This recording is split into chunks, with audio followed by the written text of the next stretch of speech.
Listo. Bueno, vamos a comenzar el tema del día de hoy. Vamos a ver hoy día tres temas. En primer lugar, vamos a ver lo que es el VIH. Luego, algunas infecciones oportunistas que van a estar presentes en los pacientes que van a presentar una infección con VIH.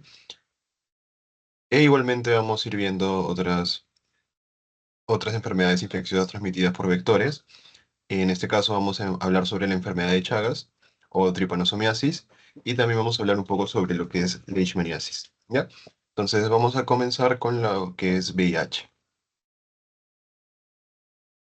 Igual vamos a ver dentro de los subtemas, ¿no? Un poco sobre la estructura, sobre la fisiopatología, diagnóstico, tratamiento, clínica, etcétera, ¿no? Como estábamos haciéndolo desde la clase pasada, ¿no? Más que todo para seguir, digamos, una estructura, un orden.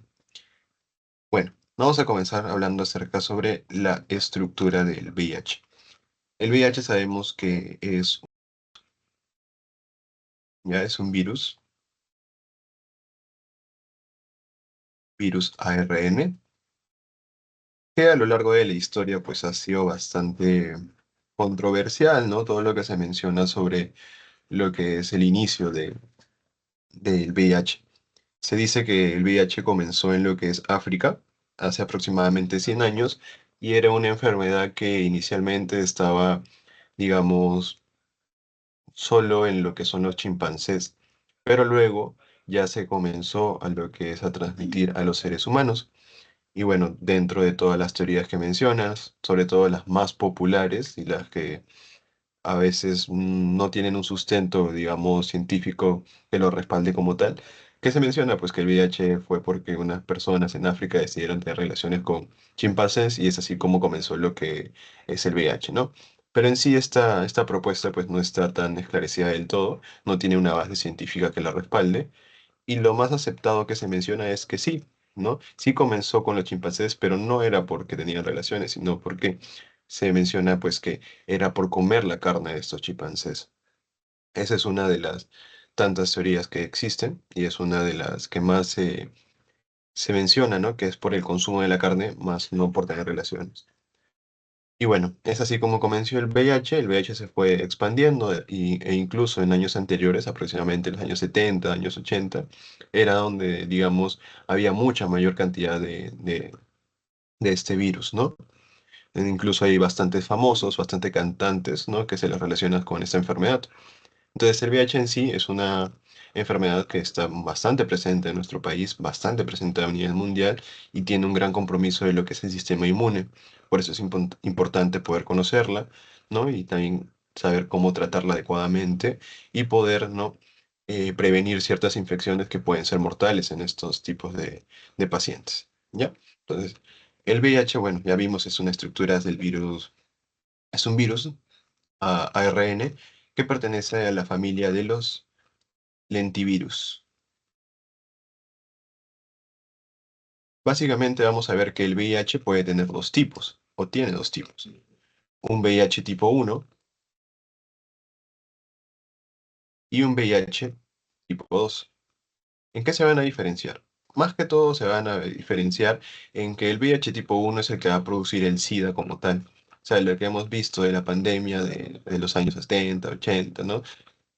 Era producido por el VIH tipo 1. El VIH tipo 2 también puede producir SIDA, pero en menor medida. ¿Por qué? Porque es patogénico, menos patogénico y también es menos transmisible, pero también puede producir lo que es SIDA. Sin embargo, el que se asocia más al SIDA es el VIH tipo 1. Ya el VIH tipo 1 es el que más está asociado y es el que vamos a estudiar el día de hoy.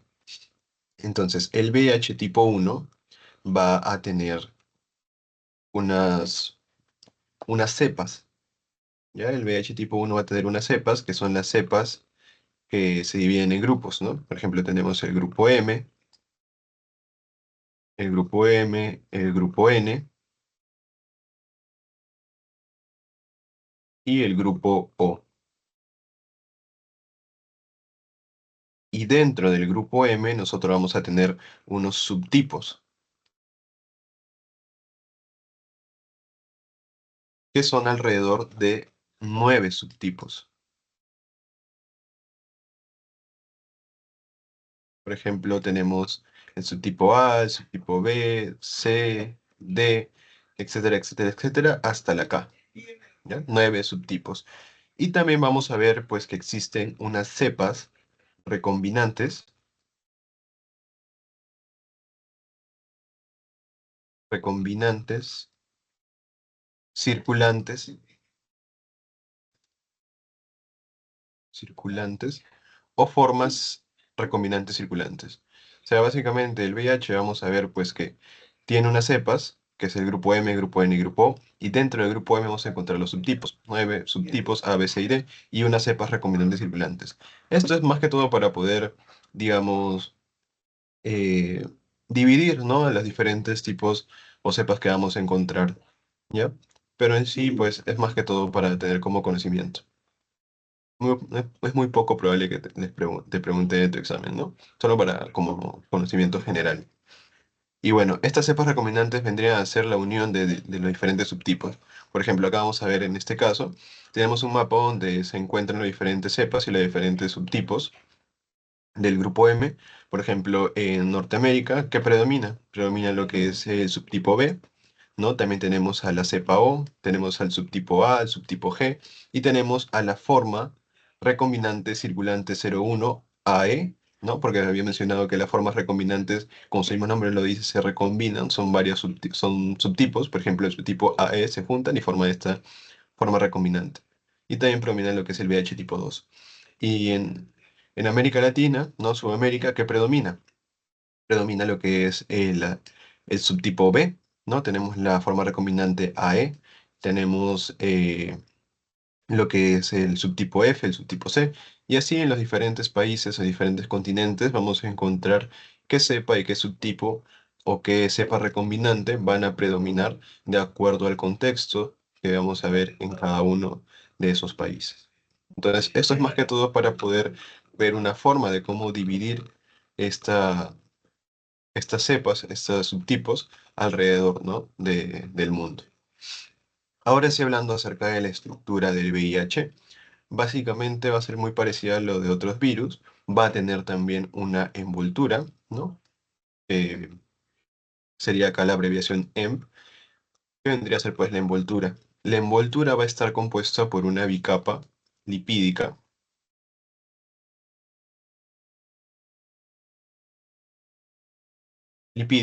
que va a contener dos glicoproteínas importantísimas. Tenemos a la glicoproteína 120 y la glicoproteína 41.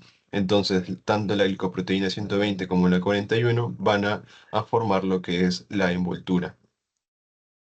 Esta envoltura es importante, ¿sí? Porque es en esta envoltura donde vamos a encontrar estas glicoproteínas y estas tienen bastante relevancia a nivel de lo que es la patogenia, porque van a permitir lo que es el ingreso del virus hacia las células.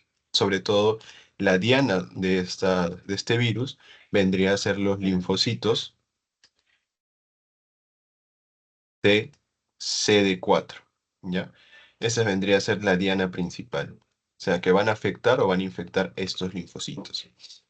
Ahora, la envoltura en sí es bastante frágil de este virus, ¿ya? Esta envoltura es bastante frágil. Pero entonces, ¿cómo es que este virus logra sobrevivir al sistema inmune cuando ingresa? Porque el sitio de unión que tiene para el CD4 lo tiene escondido. Entonces, es como si pasara desapercibido. O sea, como esconde ese sitio de unión, entonces no es reconocido y es como si estuviera escondido en el organismo. Pero una vez que se encuentra con el CD4, ahí expresa su sitio de unión y ya se puede unir. Por eso es que a pesar de que su envoltura es bastante frágil, logra sobrevivir, ¿no? Porque pasa como un incógnito, digámoslo así. Entonces, eso es con respecto a la estructura, ¿no? Esto es lo principal que quiero que recuerdes, que la envoltura está compuesto por lo que encontramos aquí, que son las glicoproteínas 120, 141, y que la diana vendría a ser los linfocitos TCD4. Bueno, acá tenemos un gráfico de barras donde encontramos los diferentes casos que vamos a encontrar. En este caso, en 2017, es donde se encontró una de las mayor cantidades, al igual que 2019, donde vemos que en sí la cantidad de casos con VIH, o sea, infección por VIH, es mayor, ¿no? También tenemos casos en pacientes que están en un estadio SIDA, pero es en menor medida. Y si vemos, pues, como que la tendencia iba disminuyendo, pero ahora último ha comenzado a aumentar nuevamente, ¿no? Y acá 2024 hay una disminución, pero esto es porque no se, aún, bueno, uno, porque aún no acaba el año, y dos, porque no es hasta la semana epidemiológica actual, ¿no? Creo que es hasta una de las semanas iniciales del año, ¿no? Entonces, en sí podemos ver que el VIH no es ajeno a nuestro contexto, no es que no exista VIH en nuestro país, sí está presente, ¿no? Y no es que esté bajo, sí hay bastante, hay regular cantidad de casos. Ya, por eso es importante, como te menciono, poder estudiarlo, poder conocerlo y poder tratarlo. Y bueno, ahora vamos a hablar un poco sobre la fisiopatología, más que todo la forma en cómo ingresa este virus. Habíamos visto que en la envoltura del VIH vamos a encontrar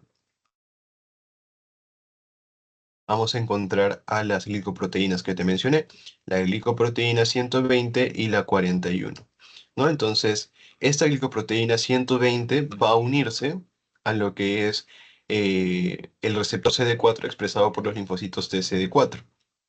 Entonces se da esa unión entre la glicoproteína 120 y el CD4 y eso va a generar un cambio conformacional en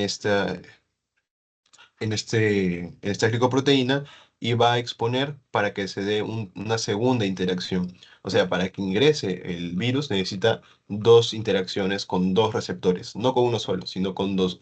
Inicialmente el CD4 y luego con otro correceptor, que en este caso podría ser el CCR5 o el CXCR4.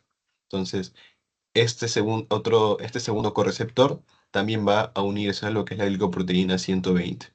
Y una vez que ya se une a a la glicoproteína 120, va a exponer a la glicoproteína 41 para que se dé lo que es la fusión de membranas y la interiorización del virus hacia la célula.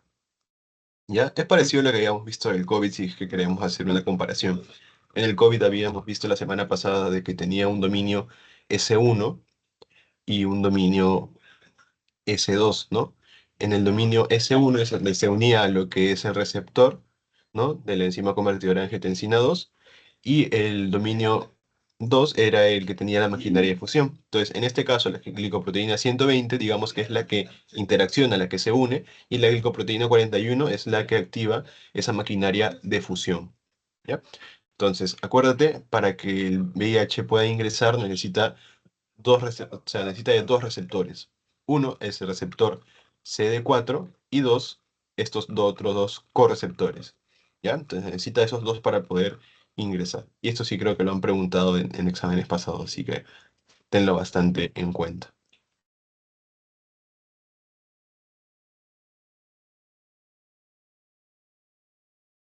Bueno, entonces una vez que ingresa el virus al linfocito, vamos a ver que inicialmente lo que va a ocurrir es que la cápside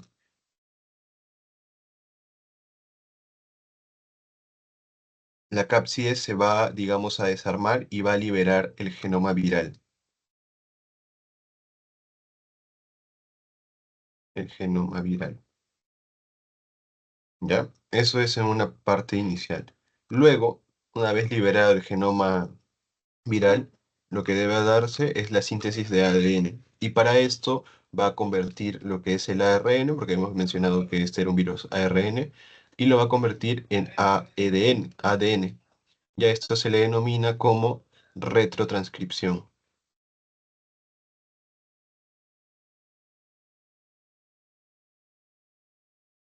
Retrotranscripción. Posteriormente, este ADN se va a acoplar a unos factores celulares y virales y va a formar el complejo de preintegración.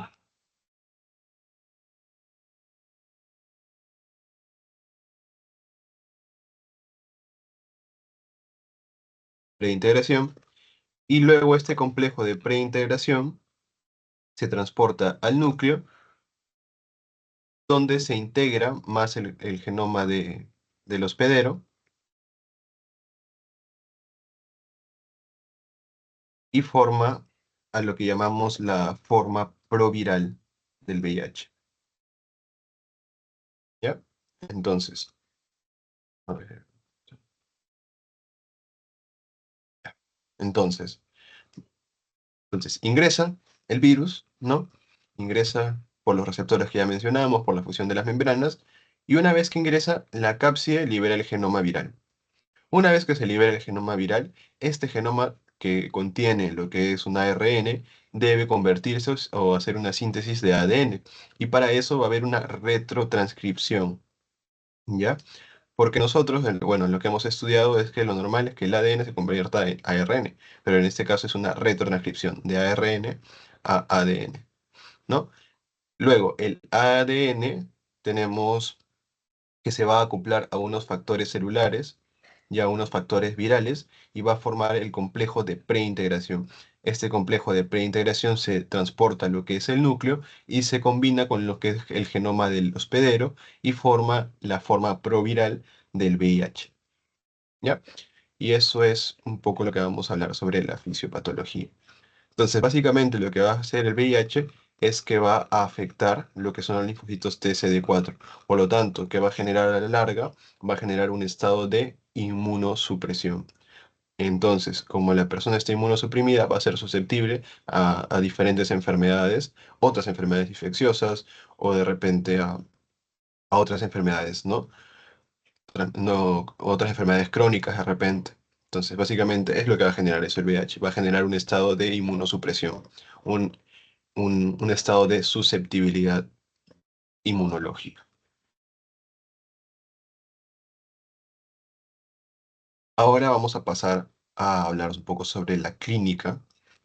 En este caso, pues vamos a ver que el VIH en muchos casos pues, puede pasar desapercibido, ¿no? Puede pasar de forma sintomática, pero también hay otros casos que se puede desarrollar lo que es el síndrome retroviral agudo,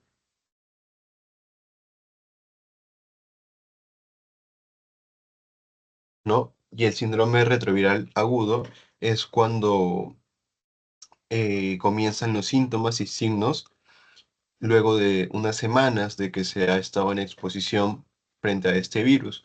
En este caso, pues tenemos lo que son estos síntomas y signos que podemos ver: fiebre en un 80% de frecuencia, rash 51%, artralgia 54% y anorexia 54%. Y compromiso del estado general 68%.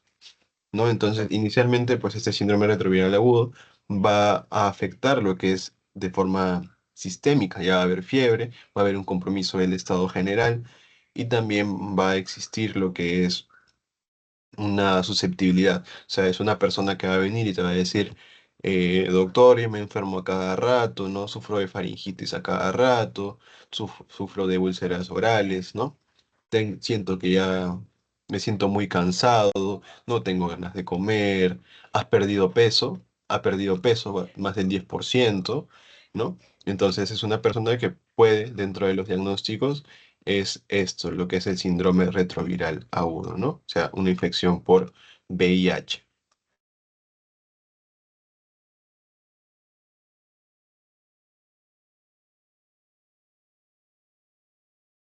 ¿Hasta ahí tienes alguna duda? Ah, claro. Ahora, para el diagnóstico, nosotros tenemos que hacer una distinción entre las pruebas de tamizaje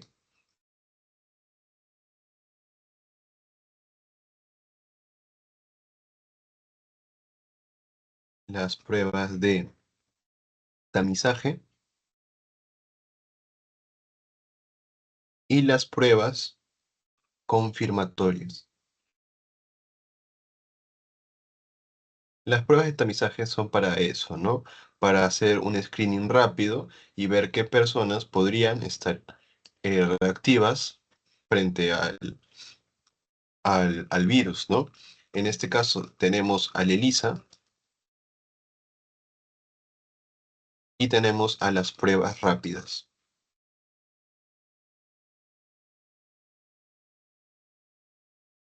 Entonces, la prueba de tamizaje te va a decir o es reactivo o no es reactivo. No te va a decir si es positivo o negativo. Solo te va a decir si es reactivo o no es reactivo.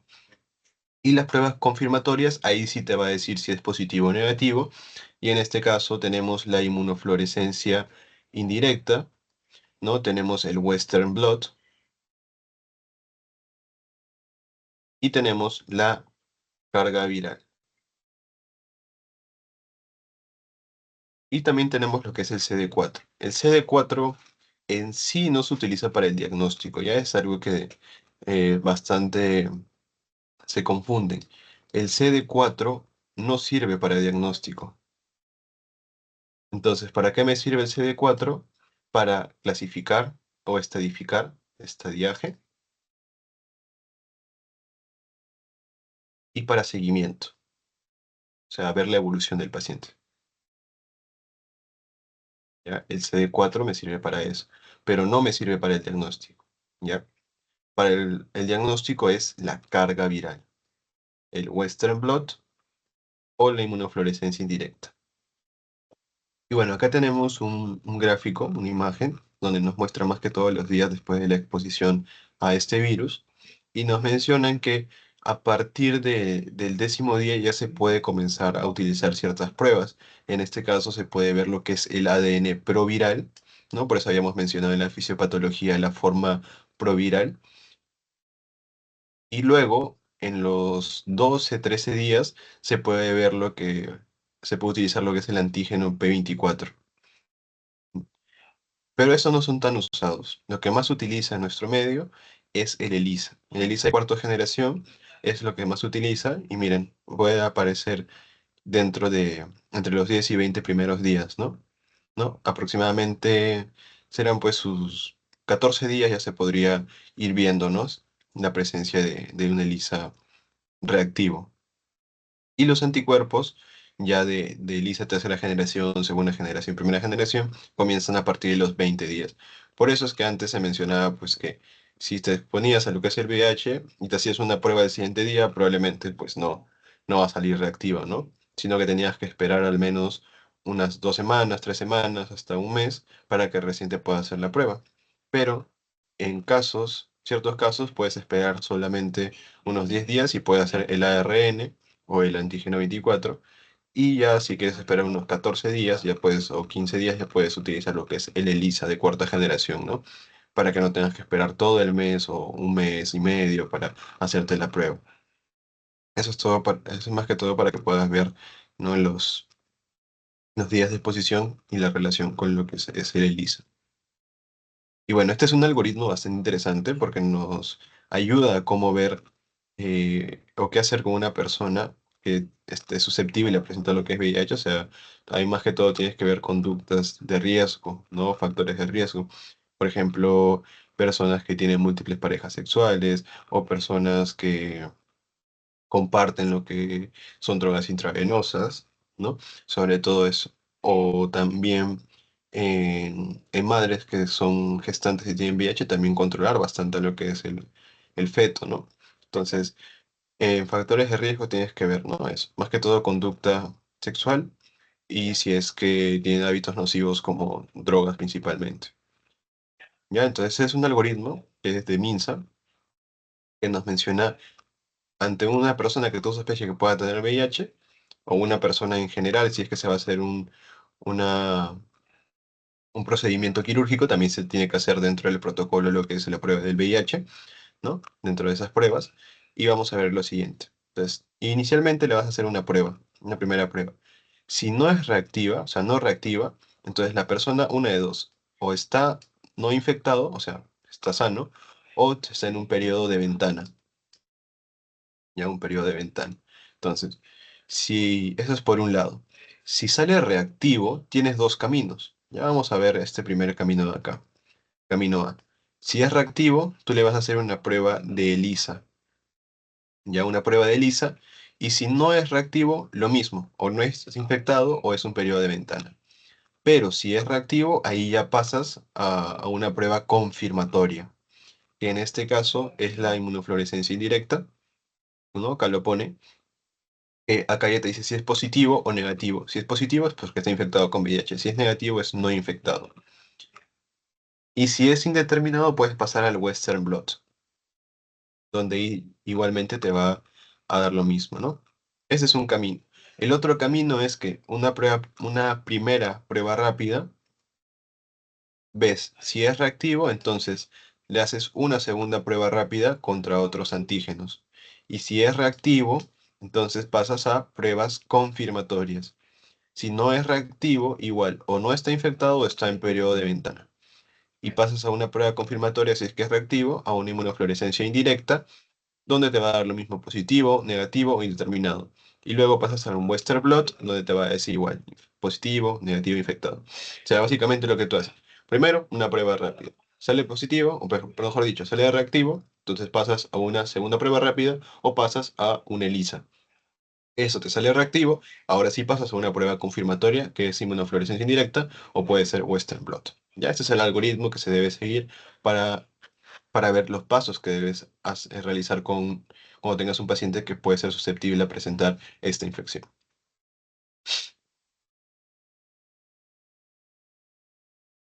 Finalmente, para terminar con esta parte inicial, vamos a ver lo que es el tratamiento. Ya el tratamiento de primera línea para el- la infección por VIH es con antirretrovirales. En este caso se utiliza lo que es el tenofovir, 300 miligramos, lamivudina 300 miligramos y dolutegravir 50 miligramos. ¿Ya? Una tableta en dosis fija combinada cada 24 horas. Eso es en pacientes pues, que no tienen una comorbilidad asociada. Pero ¿qué pasa con un paciente que de repente tiene una enfermedad renal? Ahí ya no le puedes dar a una dosis fija combinada, sino que vas a tener que darle los fármacos separados y hacer un ajuste dependiendo a la función renal que tenga este paciente, ¿ya? O la tasa de filtración glomerular. Entonces, esto es un esquema de primera línea en un paciente, digamos, que no tiene unas comorbilidades adicionales. Y aquí tenemos esquemas de segunda líneas que son recomendadas por diferentes estudios y que vemos aquí, ¿no? Con las abreviaciones de los fármacos, que luego te voy a pasar esta parte de la guía para que puedas ver, ¿no? Cuál es el nombre de cada fármaco y así sea un poco más fácil de poder entender. Pero lo que tienes que quedarte es con esta parte de aquí. Tenofovir, lamivudina y dolutegravir. Principalmente es lo más importante que deberías saber. Ahora, en todo paciente con VIH se debe iniciar lo que es el TAR. ¿Ya? El TAR. Entonces, toda persona con VIH, independientemente de su estado clínico y su recuento de CD4, se le debe iniciar TAR. Sin embargo, hay ciertos casos, por ejemplo, ¿qué pasa si tienes un paciente que dentro de las evaluaciones ves que tiene VIH, pero también tiene tuberculosis? ¿Qué haces con ese paciente? ¿Primero le tratas VIH o tratas simultáneamente o tratas primero la tuberculosis? ¿Qué opinas? ¿Sería primero la TV? Muy bien, ¿no? Primero se trata en este caso la tuberculosis. ¿Por qué? Porque si se inicia primero TAR y luego el tratamiento para tuberculosis, puede este paciente puede desarrollar lo que es el síndrome de reconstitución inmune, ¿no? Que eso es peor. Por lo tanto, no se le debe iniciar inicialmente lo que es el TAR, sino primero tratar lo que es la TB y ya luego iniciar con el TAR, ¿ya? Para evitar justamente esto, el síndrome de reconstitución inmune. Igual es muy parecido a lo que es síndrome de reconstitución, pero en este caso en pacientes que, digamos, están desnutridos, tampoco es muy bueno darle un montón de nutrientes o un montón de calorías, porque también vas a producir un síndrome de reconstitución. Ya es muy parecido, solo que en este caso tendría un síndrome de reconstitución inmune. Entonces, adicionalmente a todo paciente con VIH vas a pedirle ciertas pruebas, ¿no? Para ver su estado clínico, ¿no? Si es que no tiene alguna otra enfermedad, si no tiene alguna otra alteración. Entonces, para esto, a todo paciente con VIH le vas a pedir un hemograma, un hemograma completo, le vas a pedir un perfil hepático, un, un perfil renal, ¿no? Sobre todo creatinina, urea. Le vas a pedir lo que es la glucosa, para ver si es que no tiene diabetes también. También se va a pedir una radiografía de tórax para evaluar si es que no tiene alguna patología pulmonar, principalmente tuberculosis. Y de la mano con esto vas a pedirle dos vaciloscopías.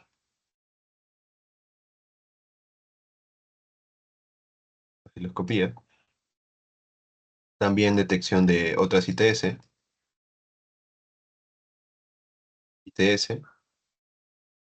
a la cabeza sífilis. También pruebas para ver hepatitis C. Y se le va a pedir también un recuento de CD4 basal y carga viral. ¿Ya? Usualmente el CD4 se pide de forma basal y luego de forma anual. Y la carga viral se pide basal al tercer mes, sexto mes y luego anual. ¿Ya? Entonces, eso es todo lo que tienes que tener en cuenta cuando tengas un paciente con VIH. ¿Por qué? Porque es importante pedirle radiografía de tórax, vaciloscopías, ITS, porque si no le haces nada de eso y de frente le inicias TAR, ¿qué pasa si el paciente tenía TB? ¿Qué pasa si el paciente tenía sífilis de repente? O otra infección oportunista, ¿no? Por ejemplo, no sé, que vamos a ver más adelante, neumocistis, criptococosis, ¿no? Entonces, por eso es importante hacer un descarte inicialmente de otras comorbilidades y otras infecciones, para evitar justamente lo que te mencionaba, que era el síndrome de reconstitución inmune, ¿no? ¿Hasta ahí alguna duda? No todo claro. Ya. Entonces, ahora pasamos a infecciones oportunistas. Vamos a ver algunas de ellas. Y bueno, entonces, como te mencionaba, el CD4, ya, el reencuentro de CD4 sirve no para el diagnóstico, sino para el estadiaje. Y en este caso tenemos el estadiaje, dependiendo uno de la edad y dos del CD4.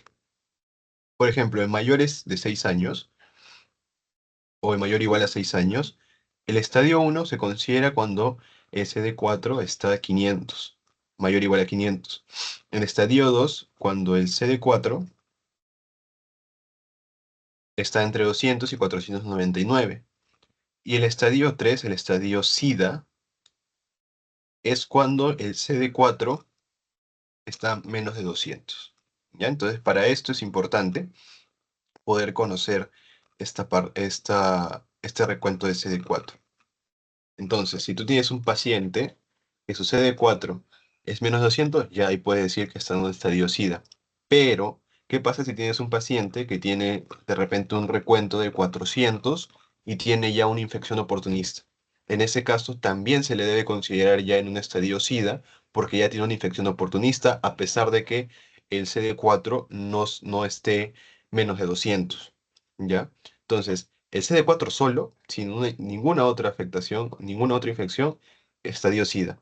Pero si tienes una sola infección, y independientemente del CD4, también se le considera como estadio SIDA. ¿Se entendió esa parte?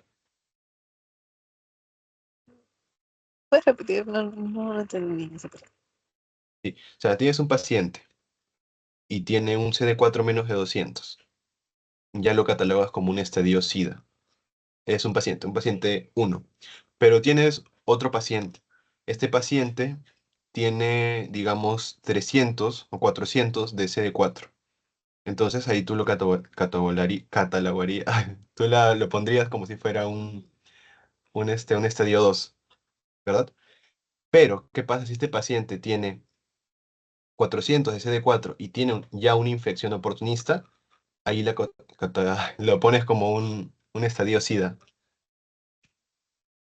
¿Por qué? Porque ya tiene una infección oportunista. ¿Se entendió mejor? Sí, gracias. Ya. Entonces, solo fijarte en el CD4. Si solo te fijas en el CD4, tiene que ser menor de 200 para que tenga SIDA. Pero si ya tiene una infección oportunista, ahí ya da igual el recuento de CD4.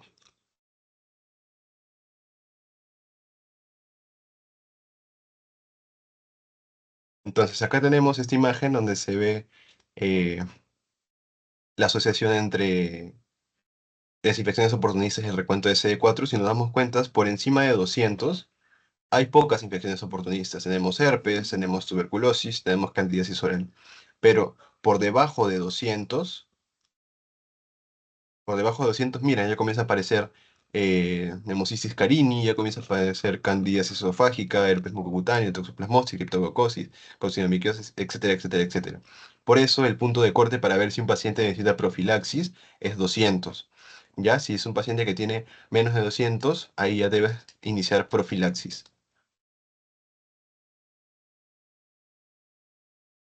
¿Profilaxis con qué? Con trimethoprim, sulfamethoxazol. ¿Ya? Entonces, más que todo, esta imagen nos ayuda a ver eso. ¿Por qué se decide hacerlo debajo de 200 y por qué no menos de 400, en menos de 300? Por esto, ¿no? Cuando está por encima de 200, hay pocas infecciones que van a estar asociadas. Pero cuando ya está debajo de 200, ahí comienzan a aparecer un montón de infecciones oportunistas y por eso es recomendable, o mejor dicho, no es recomendable, sino que se debe hacer una profilaxis con trimethoprim sulfamethoxazol. ¿Ya? Entonces, ahora sí vamos a pasar a hablar acerca de algunas de estas infecciones oportunistas. Vamos a comenzar viendo lo que es la neumocistis. La neumocistis vendría a ser producida por un hongo. En este caso se considera como un hongo atípico. Este vendría a ser el Pneumocystis jirovecii, ¿ya? ¿Por qué es un hongo atípico? Porque antes se consideraba que era un protozoo. Antes no se le consideraba como un hongo, sino un protozoo. Pero ya luego se fue estudiando un poco mejor y sí era un hongo, pero se le cataloga como un hongo atípico. Ya es un hongo atípico. Y otra característica que este hongo atípico es que no es cultivable. O sea, para el diagnóstico, ya te voy adelantando, no se utiliza cultivo, porque es un hongo no cultivable. ¿Y qué más podemos hablar de neumocistis? Se va a transmitir más que todo, ya sea por vía aérea o también por una reactivación ya de una enfermedad que ya se está presente o una infección inicial se reactiva.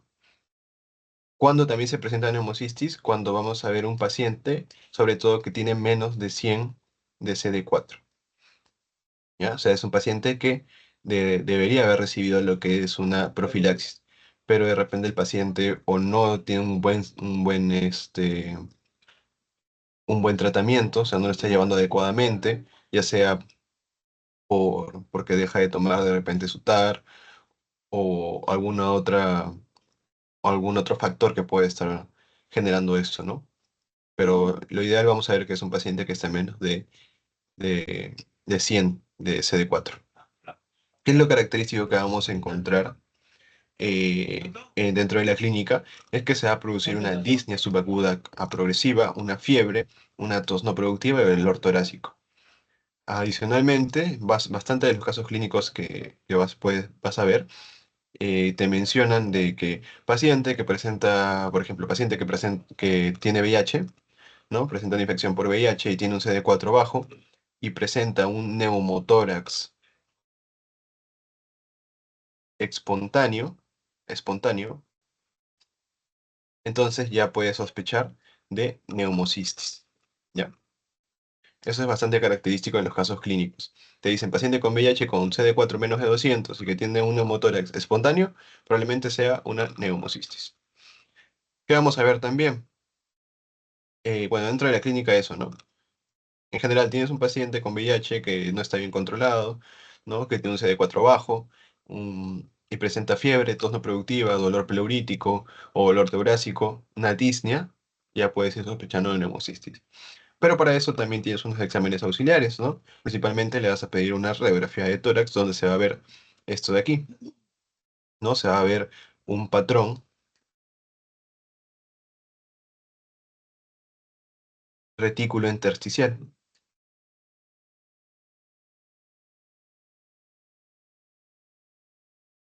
Intersticial. Bilateral. Difuso. Entonces, eso es lo característico de neumosis también, que te produce un patrón retículo intersticial bilateral difuso.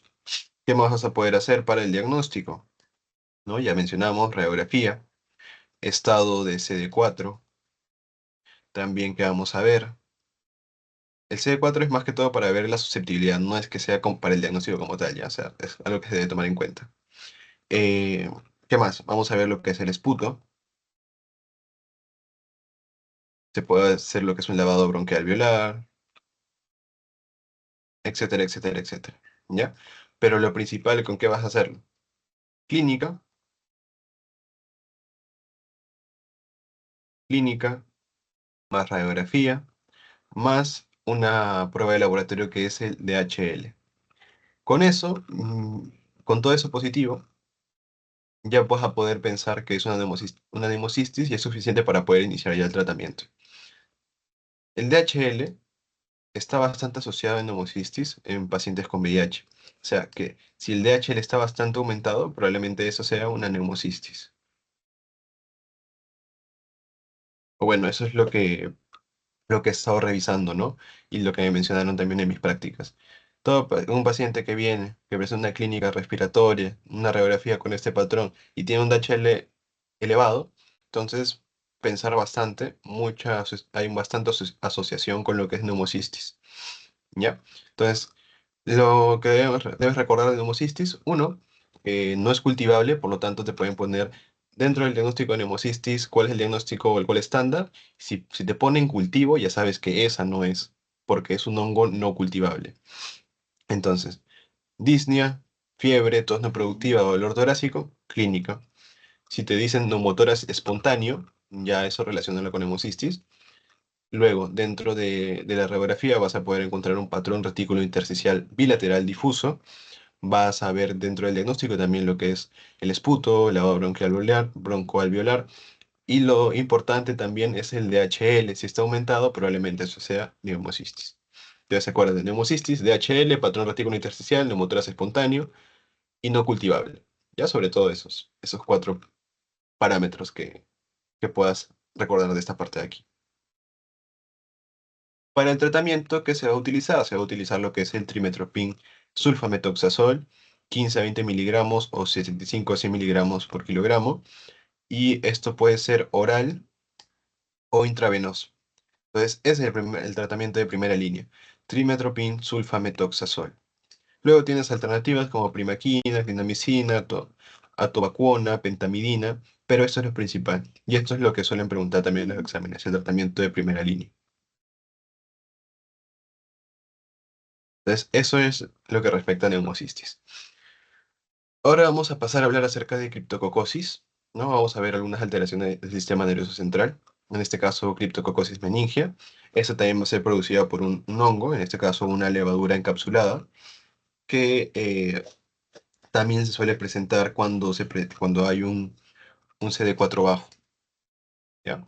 Cuando hay un CD4 bajo, también se suele presentar lo que es la criptococosis meningia, sobre todo menos de 200 de CD4, ¿ya? ¿Qué es lo característico de la criptococosis? Bueno, va a haber alteración del sistema nervioso central, también va a asociarse a lo que es fiebre, cefalea, náuseas, vómitos, meningismos, fotofobia, alteraciones visuales, letargia, alteraciones cognitivas, convulsión, Y esto es lo que quiero que recuerdes. Aumento de la presión intracraneal. Mayor a 20 centímetros de agua, la presión de apertura. ¿Ya? Entonces, si tienes un paciente que tiene VIH, tiene un CD4 bajo, tiene alteraciones del sistema nervioso central, o sea, alteraciones visuales, tiene alteraciones cognitivas, está letárgico o puede presentar convulsiones, entonces tú piensas, obviamente puede ser, es algo a nivel del sistema nervioso central. Entonces, ¿qué vas a hacer? Primero, una punción lumbar.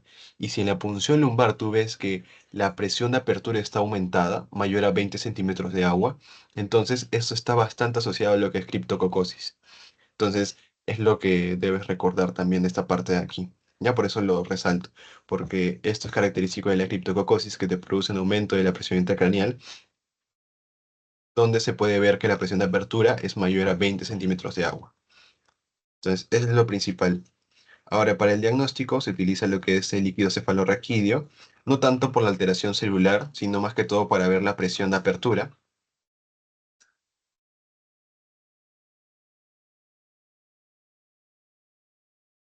¿Ya? También se puede utilizar lo que es la tinta china. Y aquí el cultivo sí es el diagnóstico definitivo. El cultivo es el diagnóstico definitivo. Y eso también lo han preguntado. Entonces, eso es lo que debes tener en cuenta, que para la criptococosis el diagnóstico definitivo es con cultivo. Pero también puedes utilizar lo que es la punción lumbar para ver la presión de apertura y también para ver la tinta china. E igualmente puedes utilizar imágenes, sobre todo la resonancia magnética, ¿no? Que en este caso vamos a ver lo siguiente, vamos a ver unas lesiones, como si fueran unas masas, que en este caso vendría a ser criptococomas, donde su ubicación habitual es a nivel de los ganglios basales, ya es a nivel de los ganglios basales. Y también podemos ver que a veces suele haber un aumento de lo que es el tamaño ventricular y en otras ocasiones también puede estar asociado a lo que es hidrocefalia obstructiva. Pero lo principal es observar eso, observar una masa, ¿no? Un criptococoma que va a encontrarse a nivel de los ganglios basales. Entonces, si tú, en tu caso clínico te ponen paciente con alteración del sistema nervioso central, paciente letárgico con alteraciones visuales, con un CD4 menor de 200, que la punción lumbar hay una presión de apertura aumentada y a nivel de las imágenes se ven, digamos, criptococomas, bueno, no te van a decir criptococomas, sino te va a ver como masas a nivel de los ganglios basales, y ahí tú debes pensar que es una criptococosis. Entonces, eso es lo principal. Tratamiento son tres fases. Primero, una fase de inducción con afotericina B más flucitocina por 2 semanas. Luego, para la consolidación, se le da fluconazol 400 miligramos vía oral o endovenoso cada 24 horas por 8 semanas. Y de mantenimiento se da fluconazol 200 miligramos por vía oral durante al menos un año o hasta que mejore lo que es el CD4, o sea, hasta que se eleve el CD4. Ya, entonces tres fases. Inicialmente, anfotericina. Luego, fluconazol 400 miligramos y de mantenimiento, fluconazol 200 miligramos, al menos por un año o hasta que mejore el CD4. Eso es con respecto con criptococosis. ¿Alguna duda? No. Ahora vamos a hablar acerca de meningitis tuberculosa. En este caso, vamos a ver que a diferencia de la criptococosis y de la neumocistis, que se presentaba en un CD4 menos de 200, en tuberculosis el CD4 puede estar en 300, puede estar en 350 e igual se puede presentar, ¿no? Por eso habíamos visto en esta imagen,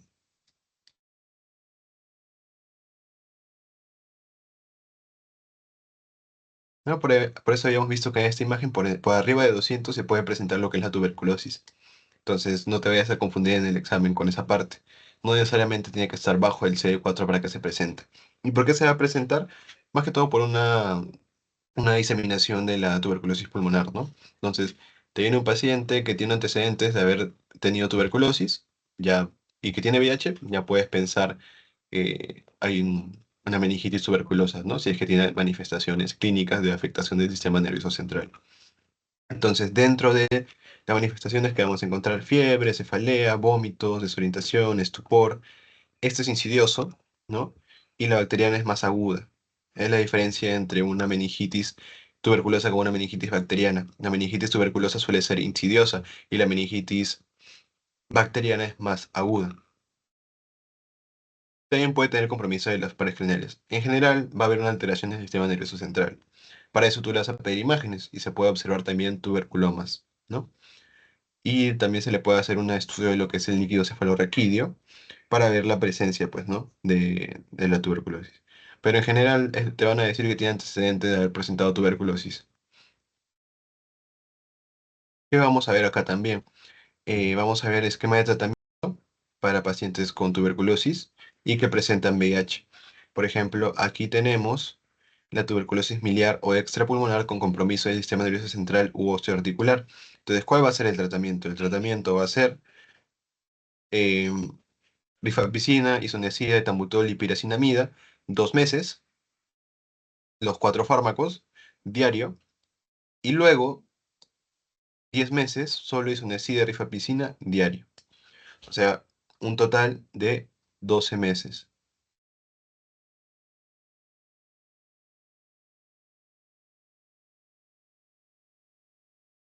¿Ya? Entonces, eso es lo que vamos a ver en el tratamiento. 2 meses, los 2 primeros meses le das le das los 4 fármacos y luego la segunda fase, que son los 10 meses que quedan, le das solo rifampicina e isoniazida, pero diario. Ya a diferencia del tratamiento de TB normal o de TB sensible en pacientes que no tienen VIH, que aquí se daba interdiario. No sé si recuerdas esa parte o lo habrás visto con Yolanda. Ya, pero en esta parte tienes que acordarte de esto. Son 12 meses.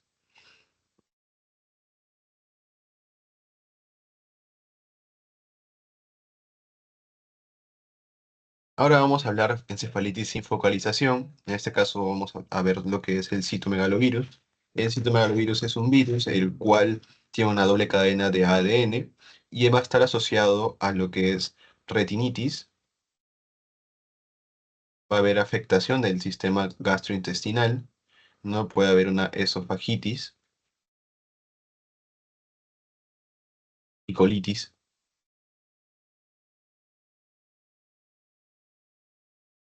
Y principalmente eso, ¿no? Va a haber retinitis y gastrointestinal, una afectación. ¿Qué es lo característico del citomegalovirus? En este caso, no va a haber una lesión o una masa como tal que vamos a ver en las imágenes, sino que va a haber un realce, ¿no? Aquí vemos un realce, pero no vemos una masa como tal, sino es que es un realce y agrandamiento periventricular que aumenta la señal, ¿no? Entonces acá vemos un aumento de la señal a nivel de lo que son los ventrículos, ¿no? Y vemos que en este caso, pues, hay ese realce, hay un agrandamiento también un poco de los ventrículos. Entonces, eso es característico de lo que es el citomegalovirus. No hay una lesión focalizada como tal, o sea, no hay una masa como tal. Entonces, eso es importante también conocerlo. El, el diagnóstico, más que todo, se hace con eso, con resonancia magnética, más la clínica y los antecedentes del paciente. ¿Cuál es el tratamiento? El tratamiento es ganciclovir, ¿no? 5 mg por kilogramo 3 veces al día, 2 a 4 semanas, y de mantenimiento 5 mg 5 a 7 semanas, ¿ya? O también se puede utilizar alternativamente lo que es el Foscarnet, e incluso en algunos casos puede utilizarse juntos, ¿no? Y se ha visto que hay bastante sinergismo. Pero en sí el tratamiento es con ganciclovir.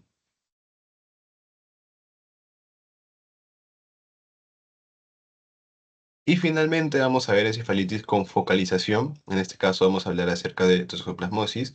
Este vendría a ser un parásito, un protozoo intercelular, que esto ya lo vamos a estudiar con mayor detalle en el tema de toxoplasmosis. Eso solo para mencionar de forma general. Esto se puede dar por una infección primaria o por una reactivación de una infección que ya se presentaba, ¿no? Y bueno, en este caso vamos a ver que dentro de la clínica que vamos a encontrar es cefalea, fiebre, déficit neurológico, déficit motor sobre todo, convulsiones, confusión, ataxia, letargia, compromiso de pares canales, etc. O sea, toda una clínica que habíamos visto que genera alteración del sistema nervioso central. Pero, ¿qué es lo que vamos a utilizar aquí?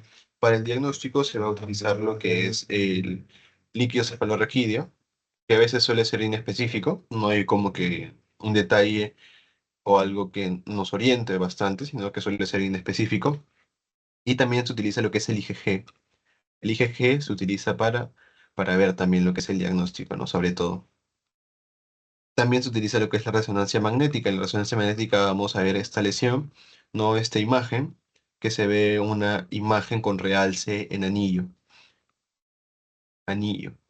Eso siempre lo ponen, probablemente te lo pregunten. Te ponen imagen con realce en anillo, entonces dices toxoplasmosis. Pero obviamente te van a dar todo toda la premisa, ¿no? Te dicen paciente con VIH, que presenta tal CD4, que presenta tal clínica, y que se le pide una resonancia magnética y se ve una imagen con realce en anillo, ya piensas en toxoplasmosis, ¿ya? Entonces, para el diagnóstico se utiliza IgG, resonancia magnética y también clínica. Hay también ciertos casos que se puede dar profilaxis. Por ejemplo, tienes un paciente con VIH más una IgG positiva, entonces le das una profilaxis con trimetoprim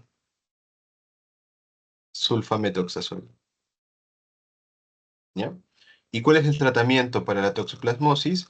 El tratamiento es con pirimetamina. Pirimetamina.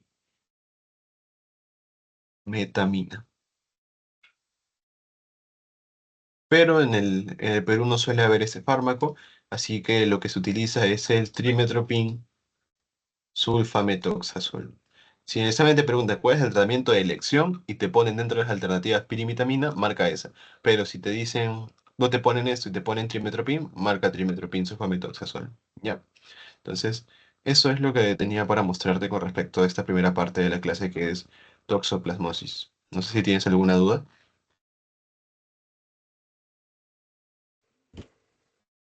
No todo quiero. Ya. Entonces, eso es lo que estaba más que todo para mostrarte, ¿no? Algunos puntos claves para que puedas diferenciar más que todo en lo que son los casos clínicos y un poco, ¿no? Más que todo para eso. Ahora vamos a pasar a hablar acerca de tripanosomiasis o enfermedad de Chagas, ¿no?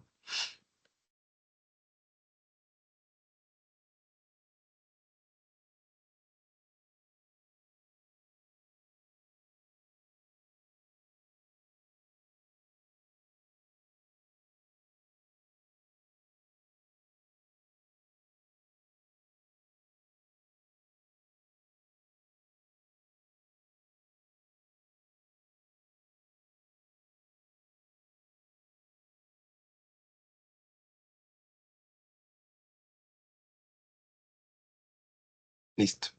Entonces vamos a continuar.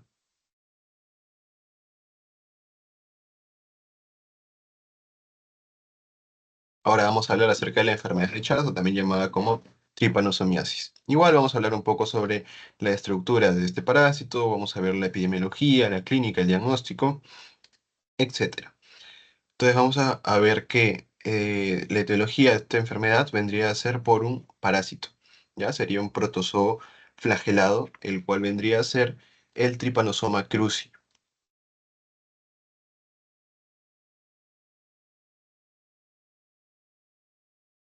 Trypanosoma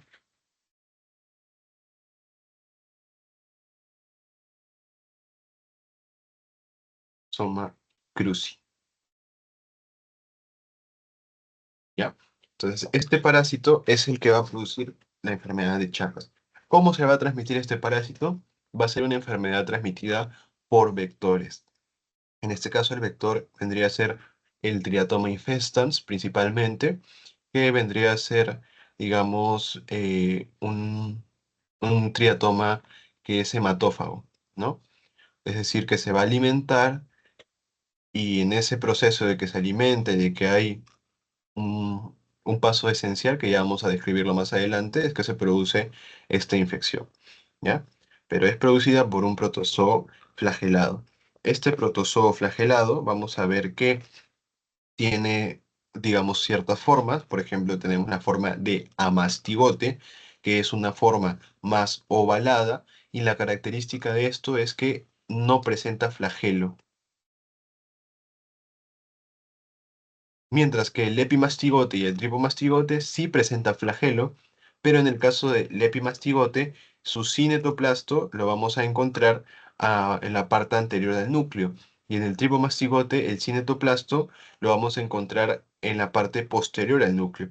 El cinetoplasto vendría a ser, digamos, una organela que se va a encontrar dentro de lo que es la mitocondria y es bastante importante porque es una red fibrosa que tiene bastante parte del ADN de lo que es el parásito de este protozoo, ¿ya? Entonces, esas son las formas que vamos a ir viendo durante la clase del día de hoy, sobre todo en la parte del ciclo de vida.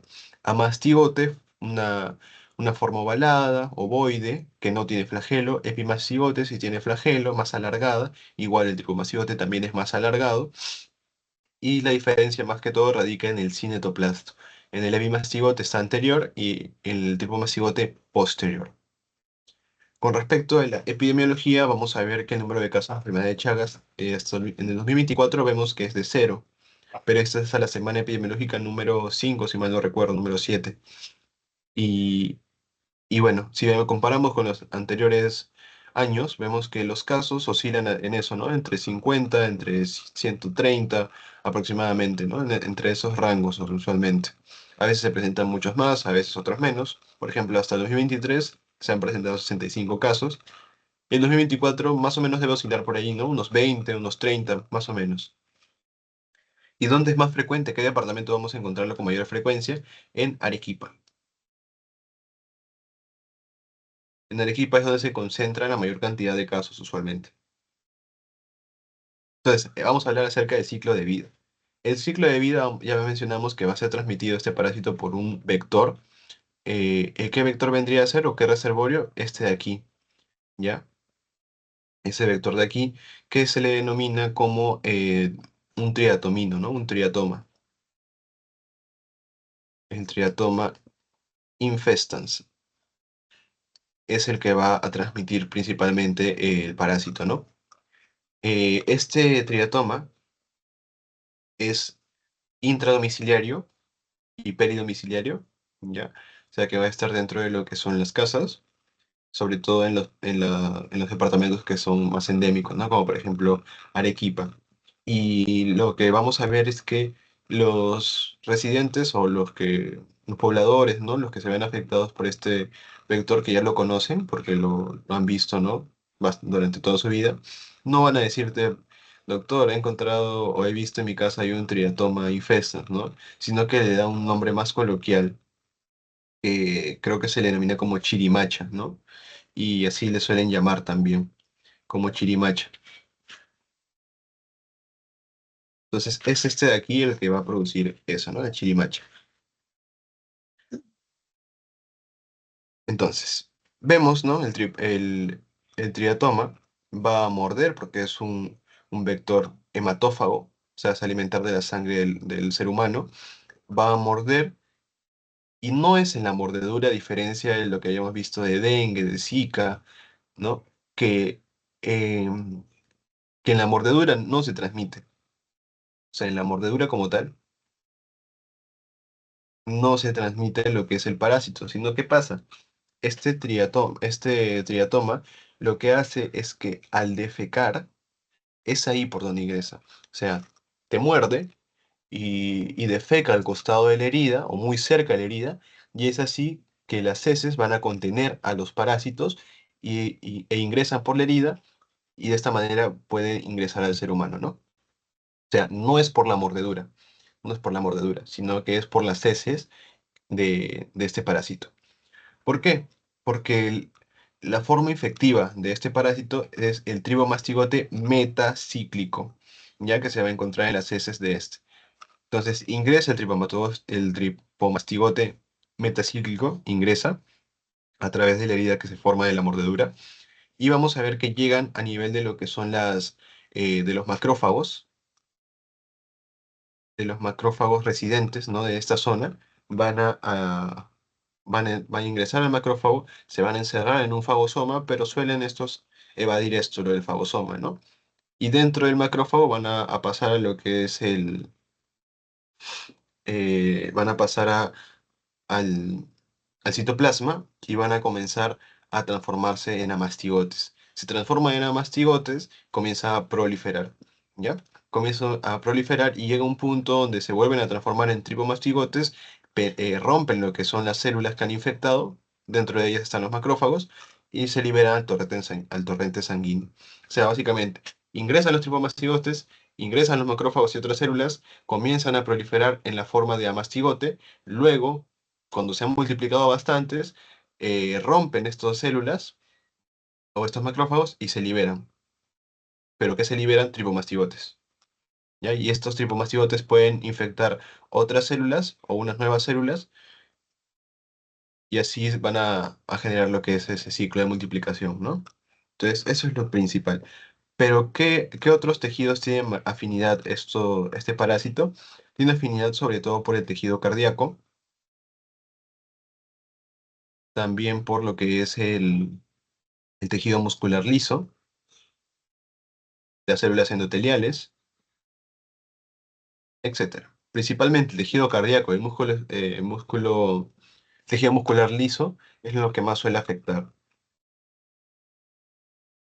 Entonces, luego viene un triatoma, ¿no? Muerde porque se va a alimentar de la sangre de este hospedero y va a absorber lo que son los amastigotes y se forman lo que son los epimastigotes en el intestino medio, luego se van formando los tripomastigotes y ya se va a volver a repetir lo que es el ciclo.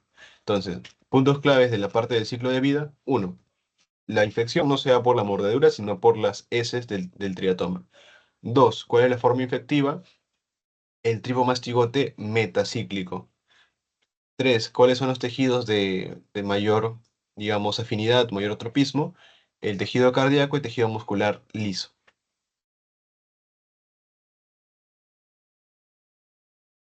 ¿Ya? ¿Hasta ahí todo claro?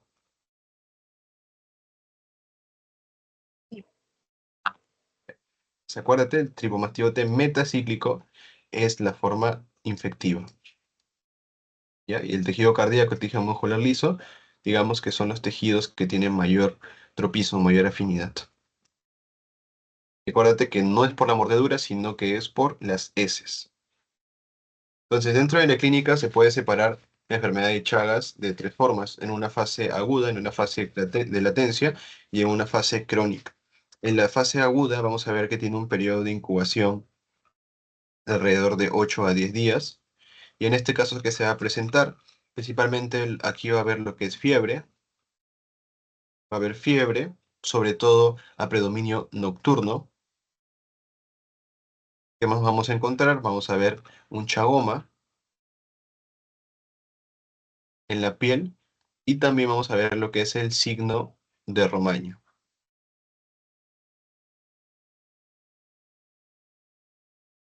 ¿Ya? Entonces, ¿por qué se forma el signo de Romaña? Esto vendría a ser, ¿no? Donde hay un aumento de lo que es el, el tamaño, porque hay presencia de edema, ¿no? A nivel de lo que son los párpados, y esto también va a estar, digamos, como que un poco eritematoso, o sea, va a haber un edema, una inflamación a nivel de lo que son los párpados, y esto va a producir el signo de Romaña, ¿no? Característico de lo que es la enfermedad de Chagas y que suele ser bastante preguntado en los exámenes. ¿Y por qué se produce el signo de Romaña? Es más que todo por ese proceso inflamatorio que está a nivel de lo que es la mordedura. O sea, hay dos caminos. Uno, que es que el tripanosoma haya mordido, ya ha defecado cerca de lo que es la zona de los párpados y se forma un signo de Romaña. Es una forma. Y la otra forma es que hay una mordedura y ha defecado en otra parte del cuerpo, no sé, de repente el brazo, ¿no? Y la persona se rasca, no se lava las manos y se soba los ojos. Entonces ahí también está produciendo esa, esa infección, ¿no? Y se puede producir lo que es el signo de Romaña. Entonces eso es una fase aguda, ¿no? Donde se da fiebre y hay el signo de Romaña o un chagoma en la piel. Luego vamos a ver que en la fase de latencia, esta es una fase donde la respuesta inmune se activa, por lo tanto hay una disminución de lo que es la parasitemia y suele ser asintomático. Asintomático y aproximadamente puede durar de meses a incluso años. Y la fase crónica, aquí es ya cuando hay afectación de otros tejidos. Los que habíamos mencionado, principalmente el tejido cardíaco, ¿no? Puede producir lo que es una cardiopatía chagásica,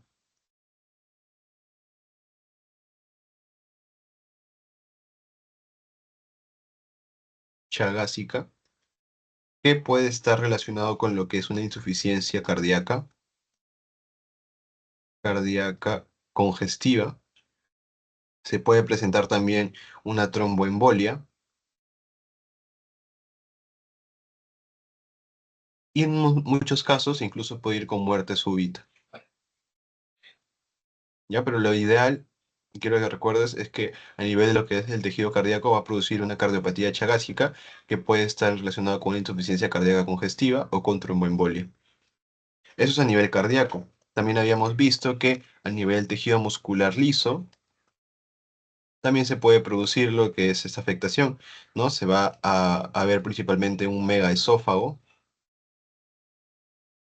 como vemos en la radiografía que está aquí, o también puede haber un megacolon, ¿no? Sobre todo de colon distal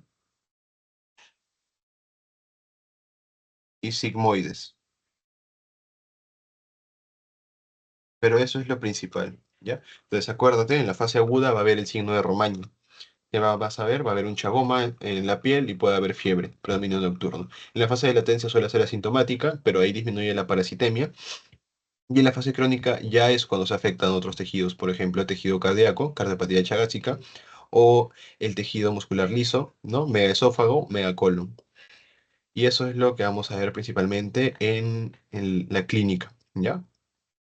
Para el diagnóstico nosotros vamos a dividir de dos formas, ¿no?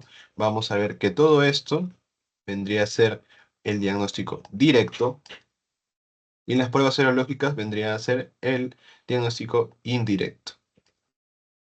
Y aquí vemos, ¿no? Las formas clínicas de la enfermedad, aguda, crónica, portador y congénita. En el caso de la aguda, que es lo más recomendable, lo que más se utiliza es el PCR, ¿no? Se suele utilizar el PCR, 4 cruces, o también se puede hacer el hemocultivo o el senodiagnóstico. Pero en la crónica o portador, la gota fresca suele ser negativo, la concentración de estragos suele ser negativo, el hemocultivo puede ser positivo o negativo. ¿Por qué? Porque habíamos mencionado que en la fase de latencia la parasitemia está muy baja, ¿no? O sea, va a haber menor cantidad de parásitos en la sangre. Por lo tanto, si le haces una gota gruesa, puede ser negativo porque hay una parasitemia baja. Si le haces una concentración de Stroud, que esta es una prueba en la cual se agarra sangre venosa, se hace que se coagule esta sangre, luego se retira el coágulo y lo que queda del sobrenadante se centrifuga y luego el sedimento se evalúa en una lámina, ¿no? Que suele haber lo que son los tripomastigotes móviles que vamos a ver. Son los tripomastigotes, ¿no? Entonces, eso es en una concentración de Stroud. Por eso es que la concentración de Stroud también puede ser negativa. Y el hemocultivo igual puede ser o positivo o puede ser negativo. Pero entonces, en la parte crónica, ¿qué es lo que se utiliza? Pruebas serológicas, ELISA, inmunofluorescencia.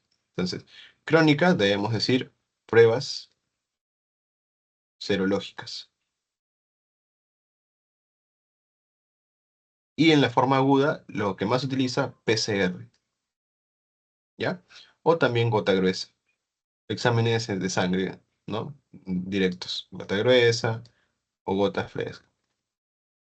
Y también tenemos, por otro lado, lo que es el diagnóstico. ¿Sabes lo que es el diagnóstico?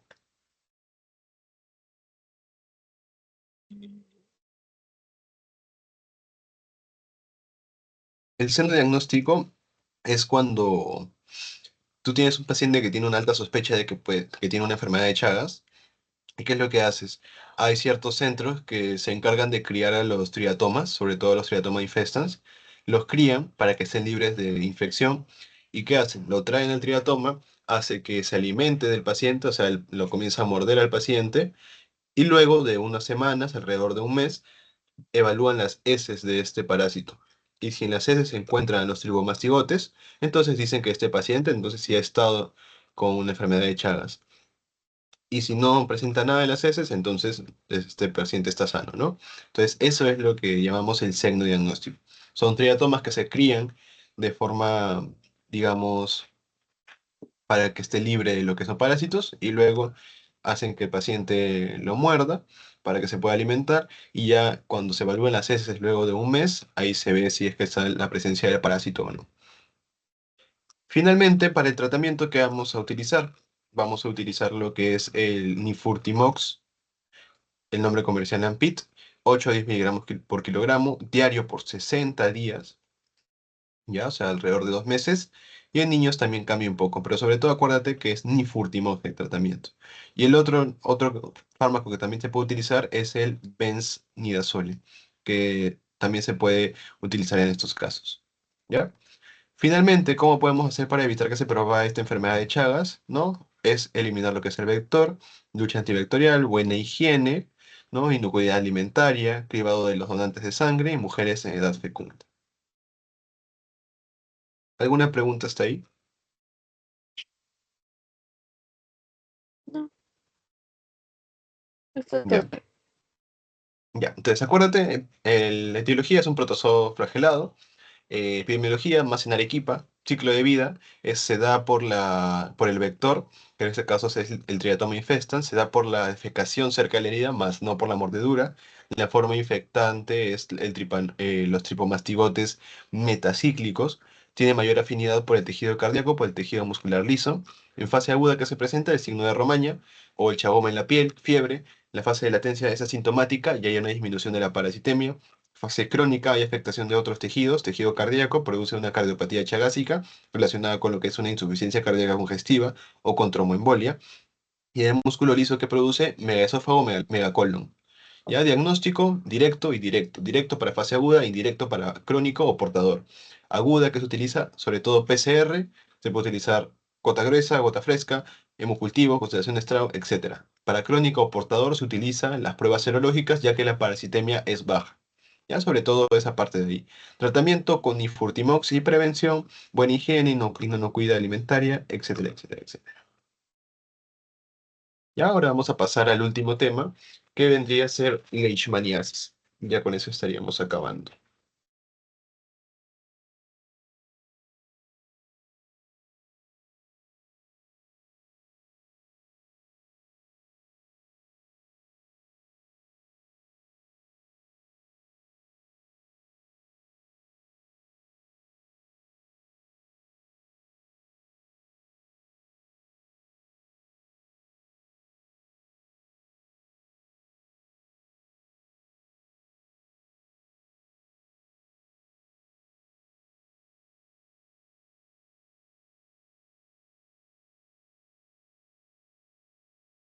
Y listo. Ya para terminar, vamos a hablar acerca de leishmaniasis.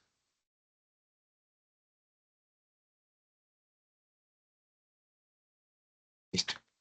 Igual vamos a hablar sobre la etiología, vamos a hablar acerca de lo que es la clínica, la epidemiología, etcétera, etcétera. Entonces, en leishmaniasis igual vamos a ver que es por un protozoo también flagelado, que va a tener dos formas principalmente, la forma de promastigote y la forma de amastigote. Es muy parecido a la que hemos visto en enfermedad de Chagas. El amastigote igual va a ser una forma ovoidea, va a ser una forma redondeada y que va a carecer de lo que es flagelo. ¿Ya? El promastigote, vamos a ver que sí tiene flagelo y el quintoplasto está en la parte posterior y es una forma más alargada y es la forma, por lo tanto, una forma móvil. Esta también fue una enfermedad transmitida por vectores, que ya vamos a ir describiéndolo más adelante. Igualmente, la Leishmania tiene dos géneros, ¿ya? Tiene dos subgéneros, que es la Leishmania como tal y la Viania, ¿no? Y también tiene otros complejos. Que bueno, esto es todo para, más que todo para que lo tomes en cuenta, ¿no? Tenemos el complejo Donovani, que lo más característico que va a producir en este caso es una leishmaniasis visceral. En el caso del trópico, lo que más que todo suele producir es cutáneo. La mexicana también suele producir cutáneo.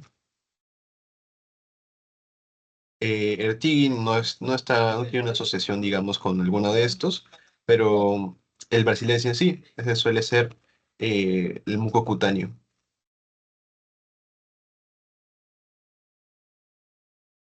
Entonces, eso es lo que vamos a ver, ¿no? Leishmania, ¿no? Vendría a ser el protozoo que va a producir esta enfermedad, que es leishmaniasis. Tiene subgéneros, Leishmania propiamente dicha y Viania. Leishmania tiene también otros complejos y Viania también tiene otros complejos. Tenemos, por ejemplo, el complejo Onovani, que lo más común que va a producir es una leishmaniasis visceral. Luego tenemos la trópica, que lo que produce con mayor frecuencia es una leishmania cutánea.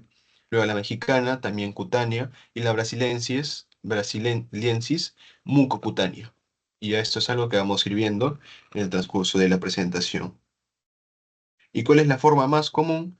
La forma más común es la forma cutánea.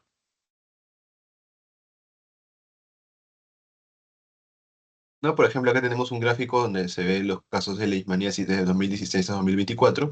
Esto es bastante interesante porque el gráfico más que todo tiende a lo que es la disminución, ¿no? Una tendencia descendente.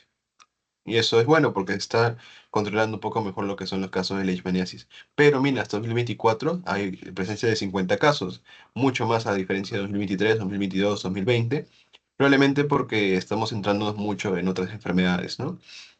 Entonces, eso es más que todo lo que quería mostrarte, ¿no?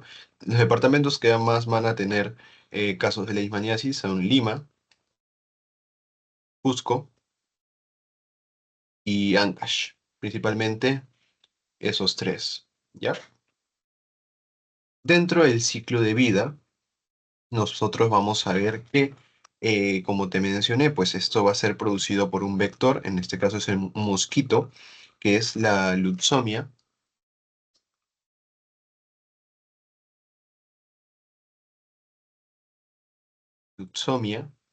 o también puede ser producido por otro mosquito del género Phlebotomus.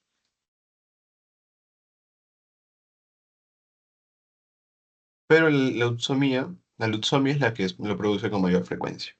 En este caso, ¿cuál es la forma infectante? Este caso es la forma promastigote, ¿ya? La forma promastigote. En enfermedad de Chagas era tribomastigote metacíclico, en este caso es promastigote o también promastigote metacíclico, ¿ya? Y aquí, ¿cómo se va a dar la infección? Aquí sí se da por la mordedura, ¿no? En este caso, o por la picadura de este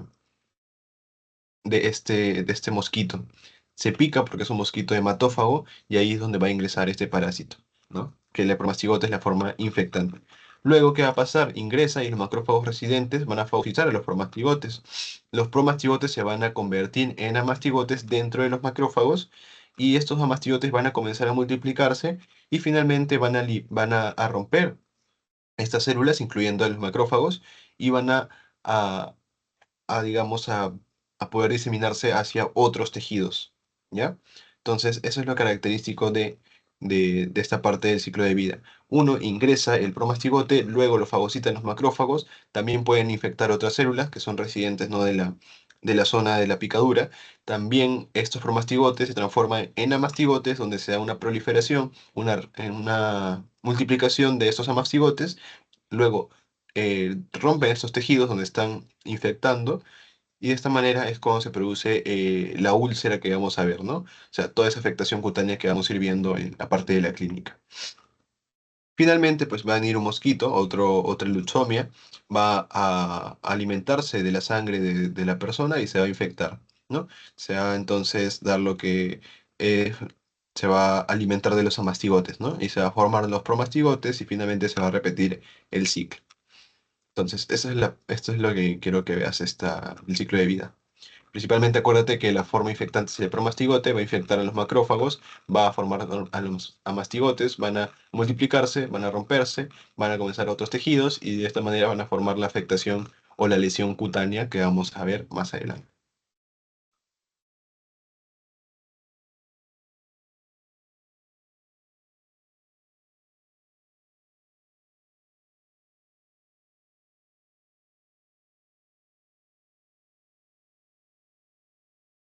Dentro de la clínica vamos a distinguirlo en tres formas, principalmente la forma cutánea y la mucocutánea es la que vamos a ver el día de hoy. La forma cutánea, vamos a ver que lo que vamos a encontrar aquí es una úlcera bien limitada, indolora e indurada. Eso es lo que vamos a ver en una forma cutánea. Por ejemplo, aquí tenemos esta úlcera, vemos una lesión bien delimitada, ¿no? Está bien delimitada, tiene un borde indurado, que en el borde es donde vamos a encontrar a lo que son los macrófagos con los parásitos.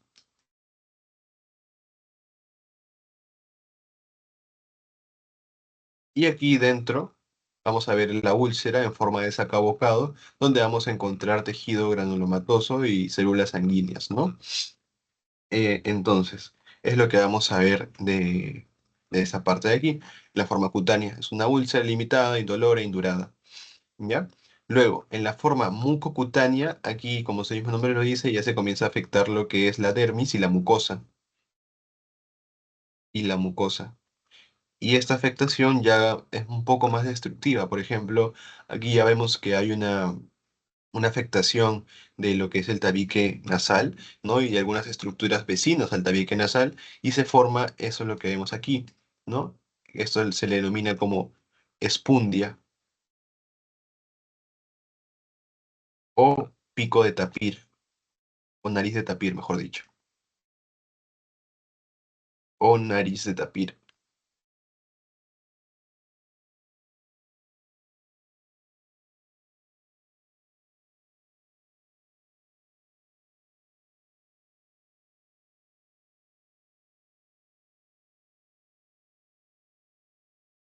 Y sobre todo de qué complejos van a afectar esta forma mucocutánea, la forma brasiliensis, no te olvides, ¿ya? Entonces, en la forma mucocutánea ya es, digamos, mucho más invasivo, ya hay una destrucción, ya hay una desfiguración, hay una afectación de lo que es el tabique nasal, o en otros casos también se puede afectar lo que es el labio superior, se puede afectar lo que es la mucosa bucal, la faringe, etcétera, ¿ya? Pero sobre todo acuérdate de esta parte de aquí que es lo característico, la nariz de tapir, o también llamada espundia. Entonces, para el diagnóstico, nosotros vamos a ver que puede ser directo o indirecto, ¿no? Directo va a ser un raspado donde se va a hacer un frotis. Por ejemplo, si tú tuvieras que hacer un raspado, ¿de dónde harías el raspado? ¿Del borde? Acá de parte del centro?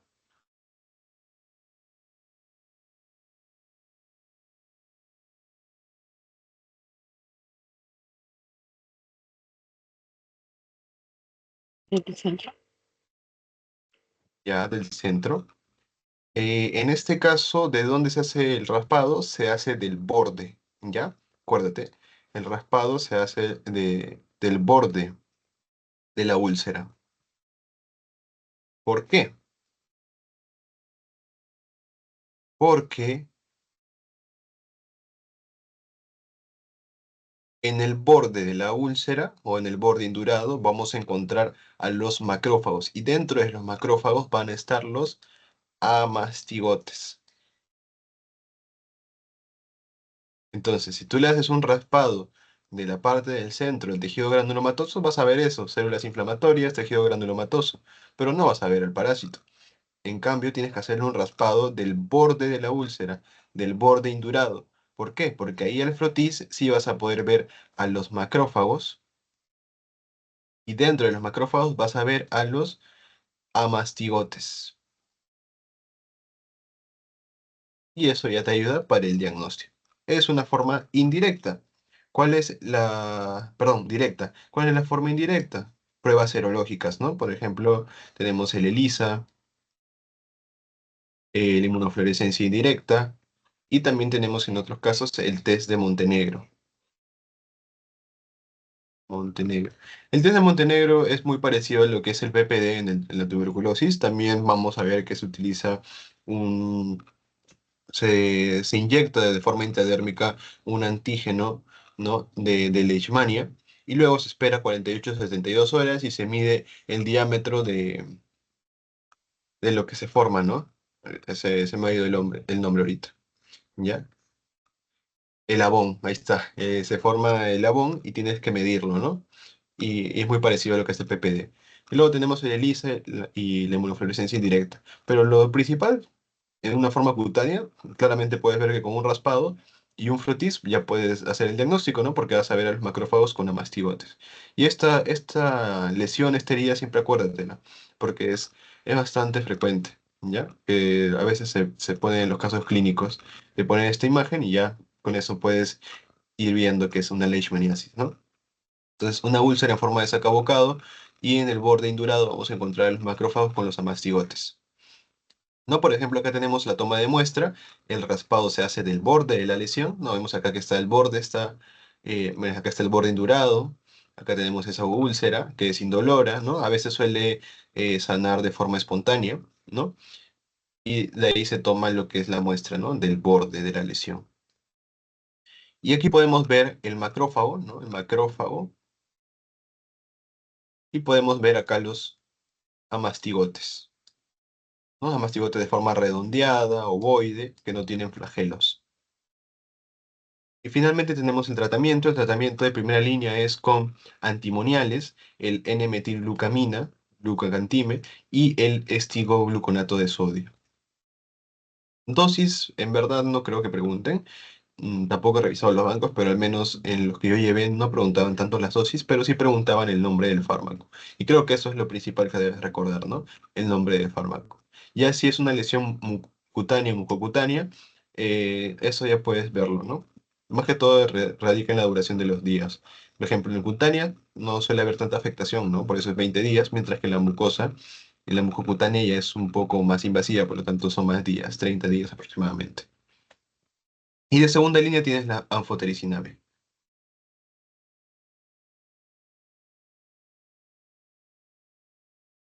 ¿Tienes alguna duda? No, está todo claro. Ya. Entonces acuérdate, pues, ¿no? La leishmaniasis es por un protozoo, hay diferentes complejos.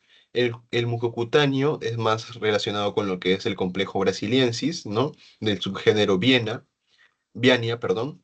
Dentro de la epidemiología vemos que los departamentos más afectados es Lima, Cusco, Ancash. Es transmitido por un vector, en este caso la Lutzomia o Phlebotonus. La forma infectante es el promastigote y dentro de los macrófagos vamos a encontrar a los amastigotes. Clínica cutánea, vamos a ver esta úlcera de borde indurado, úlcera en forma de sacabocado, al centro vamos a ver tejido de granulación y en los bordes vamos a encontrar los macrófagos con los amastigotes. Para el diagnóstico se hace un raspado, ¿no? Donde se va a ver un raspado del borde de la úlcera, como te comenté, porque ahí vamos a encontrar a los amastigotes y a los macrófagos, y indirecto es ELISA, ¿no? Aquí tenemos el toma de la muestra, se hace el borde indurado, y aquí tenemos al macrófago con los perdón, con los amastigotes. Tratamientos: utiliza antimoniales, N-metilglucamina y estilbogluconato de sodio. Ya, y segunda línea, anfotericina B.